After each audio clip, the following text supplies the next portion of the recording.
Hai teman dekat ceritaku, saya Imelda Tahir akan bercerita tentang lika-liku sosok seorang selebriti. Ceritaku, cerita inspiratif tanpa gosip. Waduh, nggak nyangka nih anak bisa menang juga, bisa masuk gitu. Karena bayangan saya itu ya itu seperti saya bilang, kan dia tomboy banget gitu loh. Sense of humornya baik, kemudian peka dan friendly. Dia tidak memilih siapa yang harus menjadi sahabatnya. Siapapun bisa jadi sahabatnya. Dari dulu saya seneng tampil, tapi di lain pihak juga cuek banget sama penampilan, tomboy banget. Memiliki paras cantik serta memiliki tinggi semampai, itulah cerminan dari Olga Lydia. Model, presenter, sekaligus aktris keturunan Tionghoa ini nyatanya juga memiliki cerita masa lalu yang sangat berbeda dengan apa yang ia perlihatkan kini. Benarkah saat masa kecil ia sesungguhnya menggantungkan cita-citanya sebagai seorang penari? Bagaimana pula Olga Lydia bisa menjelma menjadi wanita yang lemah gemulai, sementara ia tumbuh dan dikenal sebagai anak yang tomboy? Berikut ceritanya.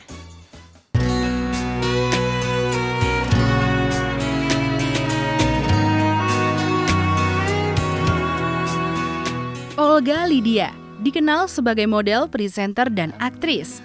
Kini ia pun lebih banyak menghabiskan hari-harinya sebagai seorang pebisnis. Semua pencapaiannya kini ternyata sangat bertolak belakang dengan apa yang ia idam-idamkan sejak kecil. Lemah gemulai lekuk penari balet adalah gerakan yang paling ia suka. Dan menjadi penari balet adalah cita-cita yang tumbuh sejak ia masih berusia 4 tahun. Waktu saya kecil, nggak tahu kenapa saya itu benci tampil banget. Pengen banget naik panggung gitu. Jadi waktu umur 4-5 tahun dilesin tari balet. Terus manggung. Ingat banget dulu jadi kelinci. Jelah jadi kelinci. Manggung tuh di deket rumah. Terus kayaknya seneng gitu ya, walaupun deg-degan gitu ya. Kayaknya ada sesuatu di atas panggung sana gitu. Akhirnya waktu SD pun saya kan nari balet sampai umur 7 tahunan gitu. SD saya akhir tahun kan kenaikan kelas, terus gurunya bilang, ya ngomongnya juga gurunya juga nggak begitu semangat karena yakin banget siapa sih yang mau iseng banget gitu manggung-manggung di kelas. Ya buat anak yang tertarik untuk mengisi acara silakan hubungi Bu Guru katanya ya. Benar udah selesai, Bu saya mau nari balet. Hah? Ya saya mau nari balet, aku kan bisa nari balet gitu ya. Oh ya boleh, nanti datang pas perpisahan nanti nari balet ya. Bilang ke orang tua gitu. Kalau zaman sekarang kayak orang tuanya pada ini ya, atentif banget gitu. Orang tua saya rada-rada cuek, mungkin sesuai dengan zaman dulu ngerasa bahwa ya tanggung jawab anak masing-masing lah ya gitu ya. Terus saya bilang, "Mah, aku udah bilang sama Bu Guru mau nari balet di kelas perpisahan gitu ya." Oh, ya udah bilang sama guru lesnya aja, minta lagunya gitu ya. Oh, ya udah nih kaset kosong, modal kaset kosong nih. Terus pergi ke tempat les, "Ibu, aku mau manggung di sekolah." "Oh ya latihan yang bener ya, ini mana kasetnya?" Direkam sama dia. Hari H, sekarang aku nggak punya fotonya loh. Jadi pas hari H, disiapin tuh tape-nya dibawa, terus kabelnya dilipetin sama kakak aku. Terus kasetnya tinggal di play aja ya, udah dipasin. Terus pergi sendiri naik jemputan, sampai waktunya gurunya, ya silakan Olga, sebentar ya Ibu, ganti baju sendiri, setel tape-nya sendiri, nari-nari sendirian, terus bungkus tape-nya sendiri, ganti baju sendiri, pulang sendiri. Jadi benar-benar kalau dipikir sekarang, buset, niat banget ya.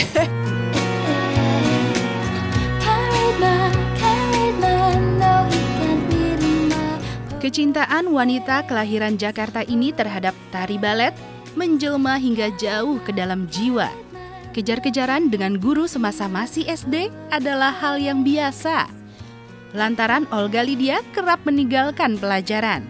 Kecintaan yang mustahil terwujud ketika Olga Lydia dikenal sebagai gadis kecil yang tomboy. Yang paling saya ingat tentang Olga dulu adalah pada saat SD itu kita pernah bikin acara di sekolah itu ngelawak bareng. Dia selalu bagian jadi perannya laki-laki. Karena saking tomboynya jadi dia dapat peran selalu laki-laki. Kenakalan dia yang paling saya ingat untuk Lydia, suka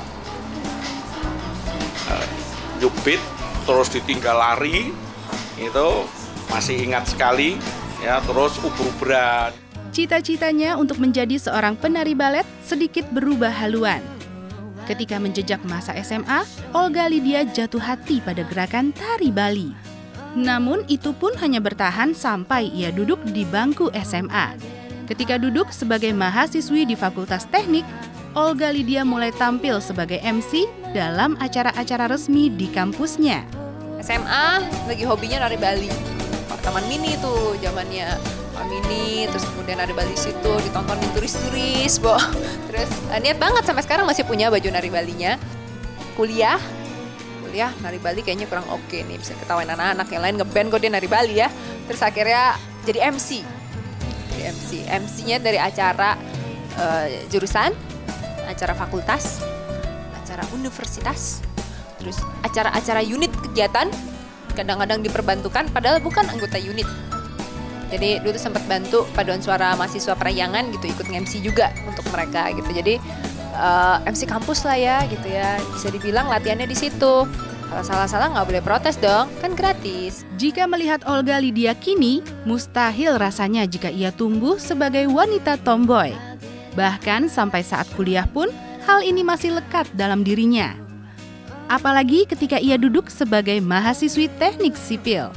Jadi sebetulnya memang dari dulu saya senang tampil, tapi di lain pihak juga cuek banget sama penampilan tomboy banget gitu. Secara dulu kalau di kampus tuh anak sipil kan bener-bener ya, bayangin tuh pakai scarf aja gitu ya, dari jauh baru masuk gerbang kampus bisa diterakin dari ujung kantin jaraknya masih 50 meter. Hei, ngapain kau? Macam kado aja. Secara ya anak sipil, dan dari dulu sebetulnya saya tomboy banget, cuek banget gitu ya, males dandan dan sebagainya. Jadi begitu tahu masuk majalah, jadi majalahnya dibawa ke kampus, terus dilihat, sebentar gak, tenang, jangan kasih tahu, gue pasti tahu lo yang mana. 14 orang kan waktu itu. Balik. Gak, lo yang mana gak, gue gak tahu.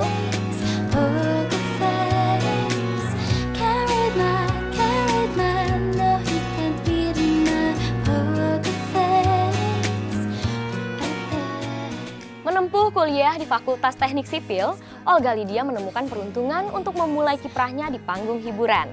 Dengan karakternya yang tomboy, Olga Lydia sempat mengejutkan teman-teman kuliahnya saat wajahnya terpampang di sebuah majalah. Lalu, apa yang membuatnya bisa mengenal dunia model?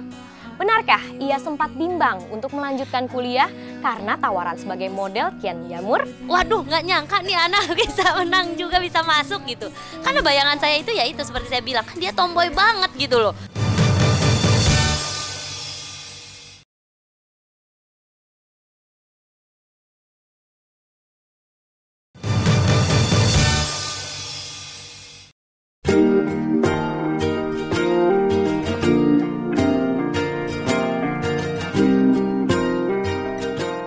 Sifat tomboy yang ia miliki nyatanya menjadi cikal bakal atas keberhasilannya kini.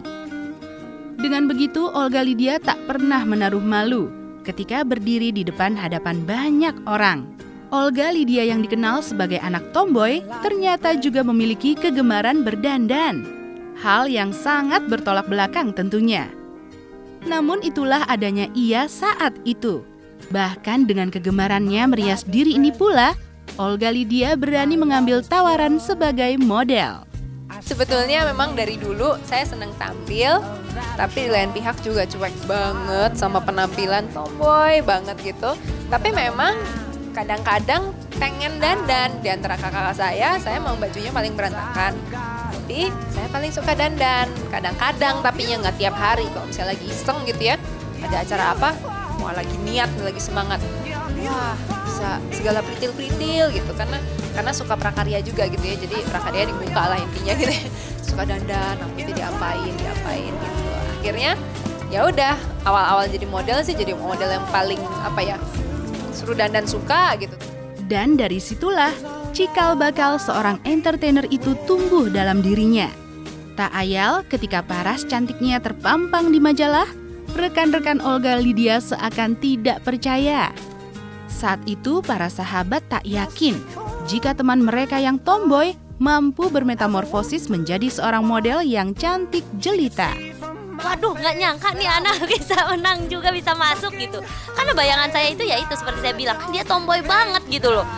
Saya pribadi nggak nyangka, ya nggak nyangka. Masih kecilnya memang cantik, nah sekarang lebih cantik memang. Ya cantik, lebih cantik. Tapi ketika itu yang pasti dulu lebih cenderung ada tomboynya. Itu loh, kita panjat-panjat pagar itu. Kita panjat-panjat pagar, kita cari ember, di mana ada ember, kita cari air. Kemudian, dan itu rumah kosong. Rumah kosong, nggak tahu siapa yang punya, kita guyur semua lantainya dengan air. Dan kita cari, kita basahin lagi kamar-kamar. Dan kita main prosot-prosotan.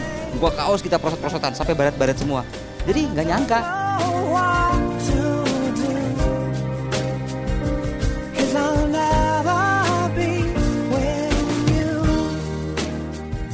Tidak berhenti di sampul majalah, wajah Olga Lydia mulai menghiasi panggung catwalk. Di sini ia mendapat tantangan besar, bukan persoalan melenggak-lenggok, melainkan lantaran ia sangat suka melirik ke sana kemari, manakala melenggang di atas catwalk. Dari dulu saya tahu saya punya kesulitan satu, konsentrasi. Jadi kalau misalnya konsentrasi susah banget gitu buat saya. Cuman saya nggak nyangka kalau konsentrasi seburuk itu. Saya baru sadar setelah jadi model. Ternyata model itu yang kata orang pekerjaan tanpa berpikir itu membutuhkan konsentrasi yang lumayan. Pertama kali show nih, masukkan, mas, tadi saya show-nya gimana? Olga, kamu kalau show matanya jangan ngelirik-ngelirik dong. Jalan nih ya, jalan gitu ya. Terus kan cuma jalan ke ujung doang gitu ya. Pikiran gue terbang kemana-mana tuh. Jalan terus, ya ampun orang itu bajunya aneh banget sih gitu ya. Terus jalan-jalan, tuh kayaknya gue kenal tuh. Matanya kemana-mana gitu ya. Hah? Oh iya itu. Itu ada orang gitu ya, matanya berubah lagi gitu ya. Kamu jangan lihat, loh mas, bola mata ini kan kecil banget ya, Bo. Kalau di panggung emang kelihatan? Ya kelihatan lah ya. Hah? Oh ya? There's a calm surrender to the rush of day. Bisa mengatasi rintangan itu, Olga Lydia kian menemukan peruntungan. Semakin lama, ia semakin banyak mendapat tawaran. Tawaran yang kian menggunung ini jugalah yang membuatnya sempat bimbang. Saya juga nganggap, saya pikir itu iseng loh. Saya pikir nggak mungkin itu jadi profesi atau jadi pekerjaan. Jadi penghasilan tuh nggak mungkin gitu. Saya pun berpikiran waktu itu ini sampingan gitu. Terus show-nya makin banyak, terus kerjanya makin pusing gitu ya. Sampai akhirnya saya setelah setahun saya putusin saya keluar gitu. Karena ternyata pekerjaan di modeling saya cukup banyak gitu. Karena tadinya saya teler banget. Tadinya kerja, sorenya, malamnya show gitu ya. Orang yang kerja tidur, saya show. Akhirnya saya mengumpulkan keberanian, saya keluar dari kerjaan saya, terus intens di dunia modeling.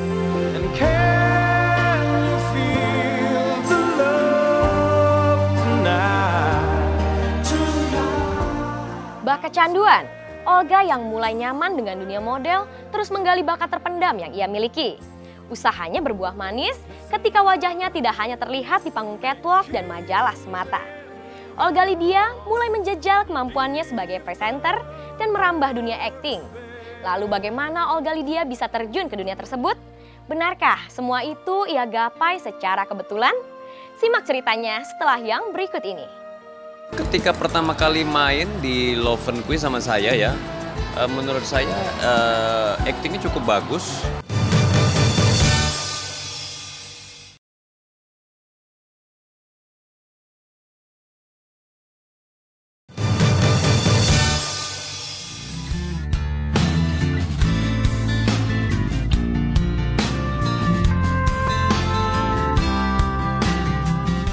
Dengan berbagai cara, keberuntungan itu datang tiba-tiba. Begitu pula dengan Olga Lydia. Menancapkan nama sebagai seorang model bukanlah akhir dari ceritanya. Muncul di layar kaca adalah dunia yang kemudian digelutinya. Kala itu, Olga yang masih menjadi seorang model dan tampil di televisi untuk keperluan sebuah tayangan, harus menunggu dalam waktu yang cukup lama. Tak sabar menunggu, ia pun mengoceh tak tentu. Dari ocehan tak jelas itu, ia justru ditawari untuk menjadi seorang presenter. Jadi TV presenter, itu juga ceritanya lucu. Pertama-tama, saya kan model tuh. Jadi ini ada acara televisi mengenai perempuan. Nah, sambil nunggu tuh kan lama, shootnya sih cuma sebentar. Aduh, muncul di TV-nya paling cuma berapa menit gitu, sekilas-sekilas gitu ya. Sambil nunggu kan lama. Mulai deh. Saya kan kalau diem, menit kan ngantuk ya, langsung nguap gitu. Jadi daripada nguap, matanya terkelihatan merah dan ngantuk, ngobrol. Titat itu, oh iya cerita ini, cerita itu. Terus taunya hostnya mau ganti. Terus pikir produser, gila nih anak berisik banget sih, coba kita coba aja ya. Akhirnya coba gitu ya. Pertama sih keteteran gitu. Ternyata bawel di belakang kamera sama bawel di depan kamera agak-agak beda gitu. Terus cuman akhirnya ternyata bisa.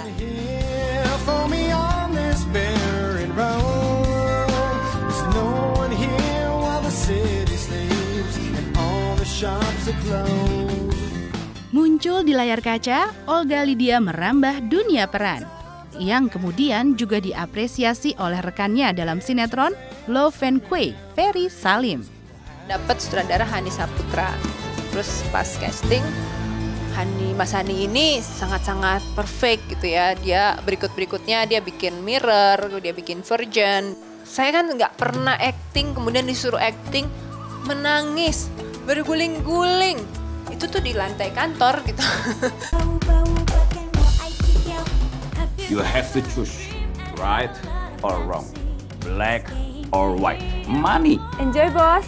Ketika pertama kali main di Love and Quay sama saya ya, menurut saya aktingnya cukup bagus. Kemudian dia orang yang mau belajar. Dia selalu bertanya sama sutradara, selalu bertanya sama teman-teman sesama pemain. Terjun di dunia peran, Olga Lydia seperti kecanduan. Ia mulai senang dengan berbagai peran yang harus ditaklukkannya. Bagi Olga Lydia, inilah cara yang paling baik untuk mengasah kemampuan aktingnya kian tajam. Saya sih merasa beruntung bisa nyobain tiga-tiganya dan bisa membalance ketiga-tiganya. Saya senang berfoto gitu, sebetulnya saya senang saya bisa ngeluarin karakter yang berbeda. Saya juga senang pada saat saya bisa membawakan satu acara, saya ngobrol dengan orang, terus bisa mendapat wawasan yang berbeda lagi, sudut pandang yang berbeda. Saya ketemu dengan banyak sekali orang, tokoh-tokoh yang saya kagumi. Kalau misalnya jadi modeling ya itu berekspresi bisa. Kalau acting itu lebih dalam ya, kita menjadi orang lainnya tuh lebih dalam gitu, lebih kompleks. Karena tidak hanya tampilan luarnya tapi juga dari dalam terjadi perubahan.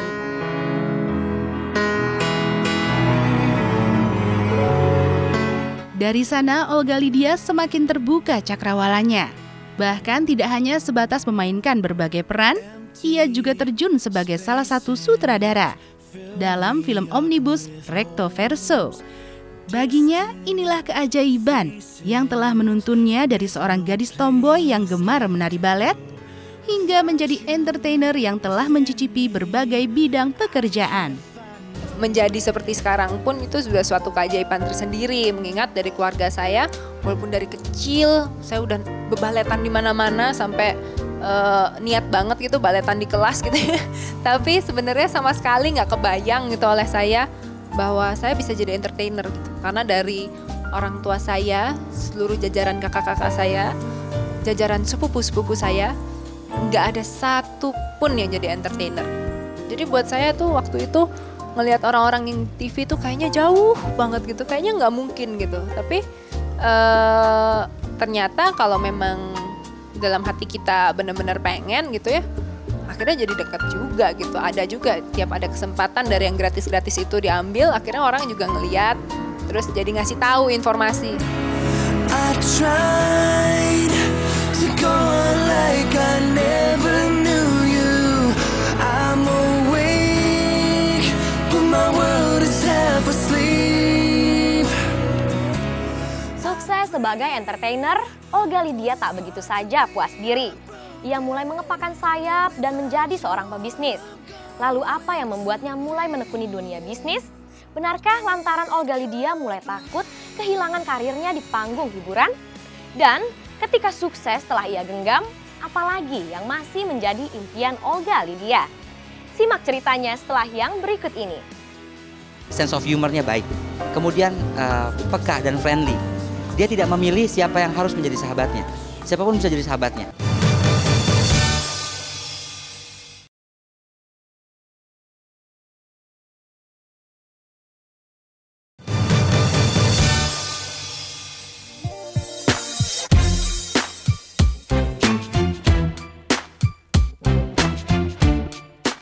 Merengkuh sukses di panggung hiburan tanah air, mulai dari model, presenter, aktris, hingga sutradara. Olga Lydia terpincut oleh dunia bisnis. Siapa sangka, di balik kesuksesannya itu, ia ternyata telah menekuni dunia bisnis sejak tahun 1999. Mulai dari bisnis hiburan hingga bisnis makanan, ia jalani hingga saat ini. Dan semua itu bermula dari kekhawatirannya bahwa menggeluti dunia hiburan tak akan bertahan selama-lamanya. Ini gara-gara hasil ngobrol saya dengan Mas Ferry Salim juga, ngobrol-ngobrol. Iya ya Gak ya, pikir-pikir Gak, dari zaman kita SD dulu sampai sekarang tiap hari di absen. Oh iya juga ya, kalau jadi entertainer saya harus di absen. Kalau saya nggak ada ya nggak ada kerjanya gitu kan ya. Wah repot juga ya, bener juga. Akhirnya saya mulai berpikir kayaknya perlu nih punya bisnis. Kebetulan teman saya nawarin investasi pertama adalah 4K. Saya cerita sama ayah saya, Pak, saya mau buka tempat biliar. Hah? Apa-apaan kamu? Oh, dia marah ya? Saya baru ingat, kalau zaman-zaman dulu kan tempat biliar dinilainya negatif ya, Bo. Masa anak perempuan saya bikin tempat biliar sih gitu ya. Cuman akhirnya begitu jadi, langsung saya ajak, terus dia ngeliat, dia ketawa-ketawa aja. Cuman gini aja gitu ya tempatnya, maksudnya bukan tempat yang aneh-aneh gitu atau yang bermakna negatif gitu ya. Oh dia lihat-lihat cuma gini aja. Kebetulan sepupu saya juga bilang, oh iya om, itu tempat dia sekarang lagi ngetren. Yang kedua adalah ya ini tempat ini Poke Sushi. Ya itulah, terbuka satu pintu, kemudian bergulir lagi gitu. Sampai akhirnya kakak saya buka rumah bintang, saya juga diajak. Di balik semua itu, Olga tetap tidak ingin memaksakan apa yang ada di luar kemampuannya. Dengan cara menikmati setiap tantangan yang ia dapatkan, Olga Lydia mampu bertahan dari segala rintangan yang menghadang. Saya itu nggak ngerti kenapa, kalau saya terlalu ngoyo, maksa pengen dapet tuh malah nggak dapet. Jadi ya santai-santai aja gitu, nikmatin aja gitu. Tuhan tuh baik banget sama saya gitu. Jadi saya pikir, karena saya bingung juga, Tuhan kok baik banget sih gitu. Jadi ada satu pertanyaan juga itu, bukan kegeeran Tuhan tuh baik, karena saya juga mikir, kenapa Tuhan bikin baik gitu sama saya. Karena ya bisa dibilang apa yang saya pengenin itu bisa kejadian. Tapi mempertahankannya memang susah payah gitu ya. Ketabahan dan kerja keras yang juga ditangkap oleh orang-orang yang pernah kenal baik dengan Olga Lydia. Ketika melihat Olga kini telah duduk empuk di puncak kesuksesan, maka ada sejumput bangga yang juga mereka rasakan. Ia orang yang punya sifat tadi, sense of humornya baik. Kemudian peka dan friendly. Dia tidak memilih siapa yang harus menjadi sahabatnya.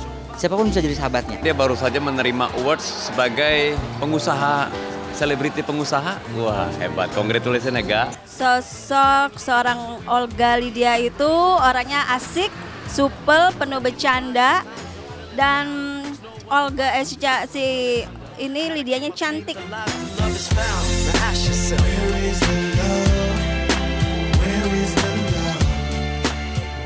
Pintu kesuksesan datang dari mana saja dan terbuka untuk siapa saja. Tinggal seberapa keras usaha kita untuk menemukannya. Nah teman dekat ceritaku, semoga cerita dari kehidupan selebriti tadi membawa inspirasi bagi kehidupan Anda. Sampai jumpa di ceritaku berikutnya. Dah.